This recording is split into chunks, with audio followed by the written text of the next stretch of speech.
Vamos a continuar con el programa del foro.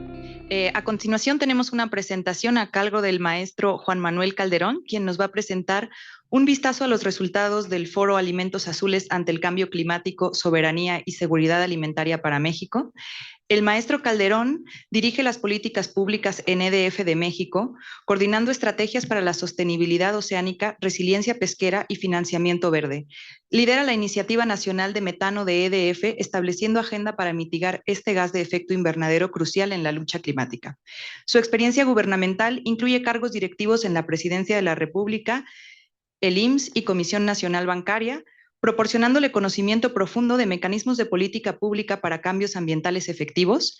Su formación especializada combina administración, maestría en políticas públicas y especialidad en finanzas sostenibles, lo que lo posiciona como experto en diseño e implementación de políticas ambientales en México. Muchas gracias. ¿Se escucha bien? De acuerdo, perfecto. Pues de nuevo, muchas gracias por su presencia el día de hoy y sobre todo gracias al Instituto de Ciencias del Mar y Limnología por convocarnos en esta ocasión. El objetivo de esta presentación es compartir con ustedes algunos de los resultados del Foro de Alimentos Azules que llevamos a cabo el pasado mes de diciembre. Se trata de una iniciativa que, digamos, tuvo como antecedente una pregunta fundamental y que tiene que ver con esto que planteaba yo en la sesión de bienvenida. Y difícil pensar que un país con tal riqueza natural y con tal extensión de litorales no pueda ser un país, digamos, con una mucho más fuerte presencia de los alimentos azules en la agenda alimentaria nacional. Hay que reconocer que nuestro sector pesquero y acuícola históricamente ha tenido un bajo nivel de prioridad en el país. Yo creo que eso es consecuencia de muchos factores, pero uno muy importante tiene que ver con la falta de claridad respecto de lo que queremos hacer como país con nuestro sector pesquero y acuícola, con la visión de país que sea compartida y que nos ubique en, digamos, en una ruta de trabajo conjunta para lograr ciertos objetivos. Creo que eso, entre otras razones, ha explicado por qué la pesca y la acuacultura en México ha sido un sector no solamente poco relevante desde el punto de vista de la economía nacional, siendo un país, insisto, con una riqueza gigantesca y sino también que no sea una fuente de alimentación tan importante a nivel nacional. Entonces, nos dimos a la tarea de vincular la agenda pesquera acuícola con la agenda de seguridad alimentaria en el país, un objetivo de política pública que de hecho es una prioridad de la administración actual, y pensamos que de esta forma es posible poder elevar el nivel de prioridad que la pesca y la acuacultura tiene para México. No solamente por el hecho de que es una gran oportunidad, sino porque tenemos todos los elementos, pese a los desafíos y a las condiciones que ya se han compartido, para poder lograr un cambio de dirección respecto de lo que hoy está pasando con este sector. Entonces, lo que dijimos es, tenemos un enorme desafío climático, tenemos desde luego un problema de pérdida de biodiversidad y de contaminación, y eso nos deja claro que es imperativo repensar nuestros sistemas alimentarios desde una perspectiva sostenible, resiliente e inclusiva. Tenemos que pensar en la alimentación desde la perspectiva de sistema alimentario como tal y lograr que los ejes que consolidan, que configuran ese sistema alimentario, incluyan como una alta prioridad el tema de la pesca y la acuacultura. Los alimentos azules, que son aquellos que provienen de los ecosistemas acuáticos, pues han emergido entonces como una alternativa estratégica que nos permita lograr estos objetivos que yo mencionaba. Pero nosotros no somos ni remotamente los expertos en el tema alimentario. Tenemos conocimiento, tenemos mucho trabajo, tenemos muchas soluciones en la conservación de nuestros recursos naturales para lograr producción sostenible e impacto a las comunidades, impacto positivo a las comunidades que dependen de estas actividades.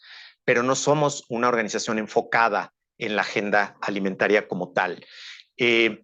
Tuvimos claro que teníamos que, digamos, integrar en este esfuerzo a las instituciones que realmente nos pudieran ayudar en esto. Lo logramos con 5 instituciones que ya hemos mencionado, pero particularmente con el Instituto de Ciencias del Mar y Limnología de la UNAM, con el CIAD, con el Centro de Investigación en Alimentación y Desarrollo, por supuesto con IMIPAS y con el CICESE, además desde luego de EDF. En este esfuerzo de construcción de lo que sería una agenda para un foro de alimentos azules, tuvimos el acompañamiento de 2 personas expertas y de la FAO en la integración de lo que denominamos Grupo Núcleo de Colaboración. Fue un esfuerzo conjunto de todas estas instituciones que colaboramos en este proyecto. El objetivo del foro pues era básicamente tomar toda la información disponible a nivel diagnósticos, a nivel vulnerabilidad ante cambio climático, a nivel sistema alimentario, agenda alimentaria, y a partir de una conversación constructiva poder generar una serie de recomendaciones para lograr que los alimentos azules puedan ser una fuente de soberanía y seguridad alimentaria para México. Y no solo eso, sino también identificar una ruta crítica que permita a México incorporar un compromiso relacionado con los alimentos azules en sus compromisos, en sus contribuciones nacionalmente determinadas en materia de cambio climático, es decir, vincular la agenda de alimentos azules ante el cambio climático en los compromisos internacionales de México para lograr la reducción en el calentamiento de nuestro planeta. Algunos números muy rápido. El foro estuvo conformado por 6 ejes temáticos que son alimentos azules en general, ciencia tecnológica, tecnología e innovación, protección del patrimonio biocultural, política alimentaria, justicia azul e impacto climático sobre los recursos naturales. Tuvimos 3 conferencias magistrales, 3 paneles de discusión interactiva y, muy interesante, una sesión de taller para construir todas estas recomendaciones, prioridades, observaciones, sugerencias que ya comentaba. En este esfuerzo, pues participaron 70 especialistas de 35 instituciones de sector público, organismos internacionales, academia y organizaciones de la sociedad civil. El documento de reporte está disponible para todas y todos ustedes a través de nuestros canales de comunicación, nuestras redes sociales, nuestra página web, pero también la actividad que hemos estado difundiendo en colaboración con instituciones como esta que hoy nos tiene por acá. Pero básicamente mencionar hay 2 componentes, por supuesto las propuestas de política pública y la respuesta a algunas preguntas detonadoras muy importantes. La primera es qué acciones se relacionan con los alimentos azules que atiendan los objetivos de compromisos climáticos de México. Segundo, quiénes son los actores involucrados en implementar estas acciones. Y tercero, cuáles son las posibles fuentes de financiamiento para su implementación. Algunas de las soluciones que ya se han mencionado por acá, algunas de ellas de hecho las compartió el doctor Vidal en su presentación. Coincidimos plenamente con todas ellas. Pero acá el enfoque, como decía yo, era de vulnerabilidad a cambio climático, de cómo lograr estos objetivos que ya nos compartían desde la perspectiva de cambio climático en este proceso de construcción colaborativa de este taller, ejercicio de taller que hicimos. Se identificó, digamos, una ruta para poder incorporar los alimentos azules en los compromisos climáticos de México. Voy a resumir rápidamente. Son 4 componentes. El primero de ellos en esta ruta tiene que ver con la evaluación del contexto actual, mucho de lo cual no es información nueva. Hay mucha información, mucho trabajo académico, mucho trabajo científico que nos ha permitido identificar las vulnerabilidades, que nos ha permitido identificar brechas. Entonces, ahí no había que construir demasiado, simplemente hay que evaluar ese contexto actual. Segundo, analizar la información que ya tenemos, analizar las potenciales plataformas de nueva información que nos va a ser necesaria para lograr esta adecuación, este compromiso de México con base en alimentos azules. Es muy importante mencionar que la información, como bien se decía desde nuestro colega de INEGI, pues es fundamental en esta tarea y es un componente clave de esta ruta crítica. El tercero es asegurar la participación multisectorial que ya hemos mencionado acá, definir quiénes son esos actores clave, esas instituciones relevantes, esos participantes en general en la pesca y en la acuacultura que van a ser fundamentales en la integración de estos trabajos. Y no olvidar que el componente de financiamiento es también un soporte clave, un soporte fundamental en estas tareas. Ya se ha mencionado justamente la necesidad de alinear todos estos esfuerzos y estas prioridades con una agenda de financiamiento sostenible que sea base, ¿no? Y finalmente, el tema de la evaluación y el monitoreo de los resultados como uno de los componentes fundamentales, sin lo cual, sin poder medir esos resultados, esos impactos, pues sería de poca utilidad. Hay una serie de propuestas de acciones que, insisto, podrán consultar con mucho mayor detalle en el documento que menciono, pero quisiera resaltar estas que ven ahora. La primera tiene que ver con promover la investigación en la identificación y cultivo de especies de fauna y flora marino-costera con mayor capacidad de adaptación a los efectos del cambio climático. Esta es una tarea que va a ser fundamental desde el punto de vista académico y de investigación. Segundo, fomentar la colaboración entre los diferentes sectores, esto es público, privado, académico, social, etcétera, para implementar estudios y promover prácticas sostenibles y de adaptación en el sector pesquero y acuícola. Tercero, incentivar estudios de capacidad de carga para garantizar el equilibrio entre la producción y la conservación de los recursos marino-costeros. Impulsar las alianzas entre el sector privado a través de empresas acuícolas, por ejemplo, gobiernos, organizaciones civiles y organismos internacionales para asegurar financiamiento de proyectos de investigación en materia de pesca y acuacultura. Y finalmente, establecer una red de colaboración entre comunidades pesqueras y acuícolas locales y expertos en cambio climático para que compartan conocimiento práctico sobre las estrategias que han resultado exitosas en otras regiones y que éstas puedan replicarse en contextos similares con éxito. Estas propuestas están enfocadas exclusivamente en lo que tiene que ver con trabajo de investigación, en la parte de robustecer la disponibilidad de información científica y de trabajo técnico científico para poder mejorar, como ya se decía bastante hace un momento, la toma de decisiones. Quiero compartir con ustedes también algunos de los aprendizajes. Primero, sin duda, la relevancia de los alimentos azules, un papel estratégico para lograr la seguridad alimentaria que nuestro país requiere, pero también para lograr la mitigación a cambio climático y la sostenibilidad de nuestros ecosistemas acuáticos. Segundo, la justicia azul. Ya hablaba el doctor Vidal justamente de algunos elementos que son fundamentales desde esta perspectiva. Como un enfoque transversal, reconocer que hay una necesidad de distribución equitativa de los beneficios derivados de los recursos marinos. Ciertamente la generación de valor agregado en la producción de alimentos del mar es fundamental para poder hacerlo un sector mucho más próspero, mucho más importante en el suministro de alimentos en el sistema alimentario nacional.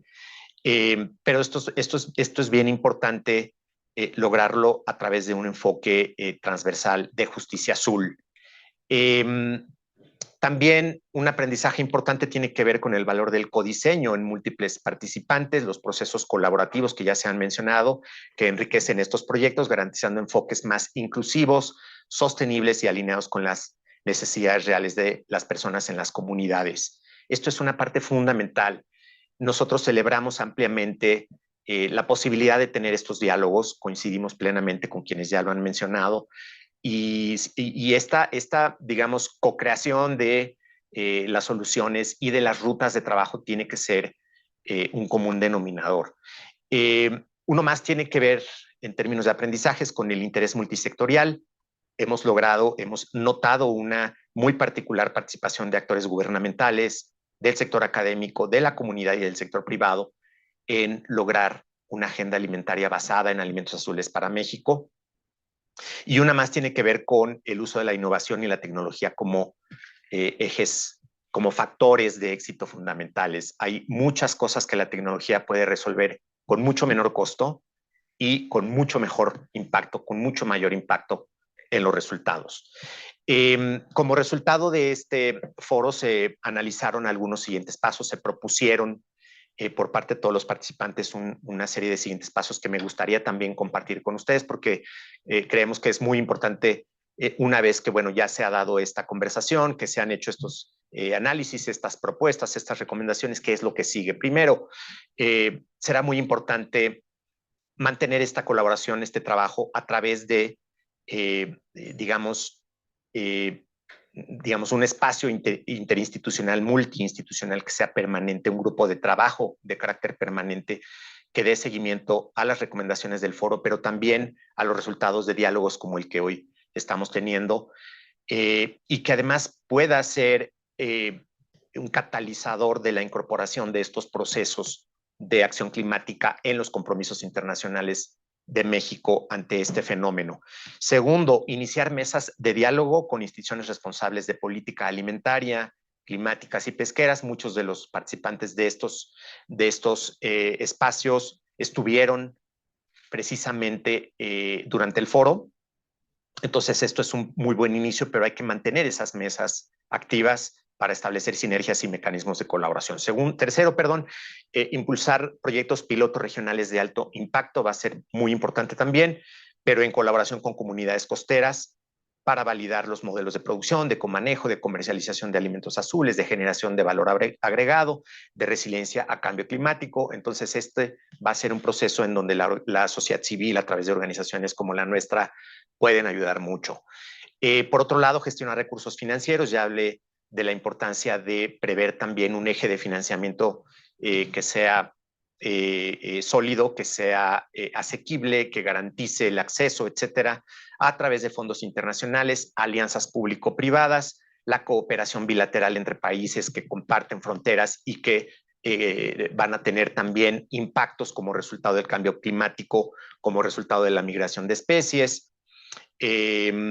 Por otro lado, actualizar el marco legal y normativo del sector pesquero. Hay una clara identificación de objetivos de armonización normativa y legal entre la legislación federal, la legislación estatal y otros instrumentos normativos de diferentes órdenes de gobierno que es importante revisar en este contexto.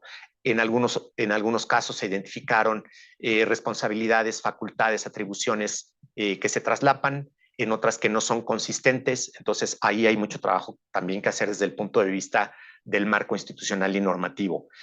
Y finalmente, fortalecer capacidades locales y técnicas. También ya se habló acá de la importancia del trabajo que hacemos algunas organizaciones civiles en fortalecer capacidades a nivel comunidades productivas, en lograr alianzas con instituciones académicas y de investigación, con las instituciones del gobierno que tienen bajo su responsabilidad la gestión, la regulación, la vigilancia, la promoción de los alimentos azules, de la pesca y la acuacultura, etcétera, para lograr un trabajo mucho más eficaz en esa materia.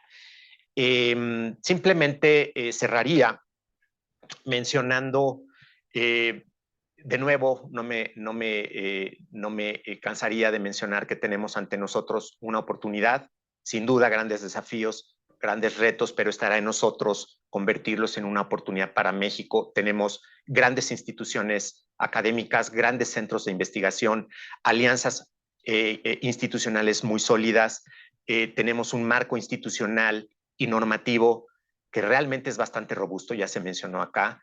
Esto es importante también, hay que capitalizarlo. Tenemos una agenda de sostenibilidad en la producción, tenemos una agenda de conservación de los recursos naturales que se complementan y que nos ayudan a encontrar una visión de país, pero sobre todo tenemos talento, tenemos recursos que deberíamos alinear, que deberíamos poner para lograr estos objetivos que acá hemos planteado. Entonces, con ello yo termino. No sé si tenemos espacio para preguntas y respuestas o al final haríamos un espacio. Tenemos espacio para una pregunta, si alguien quiere preguntar algo aquí o en el chat. No. Bueno, igual al Sí, final ¿no? va a haber Claro, por tiempo. A supuesto. mí de todas maneras me gustaría resaltar lo importante que es la cooperación. Yo creo que coincidimos la mayoría con usted. Muchas gracias por esta No, presentación. al contrario, muchas gracias a ustedes.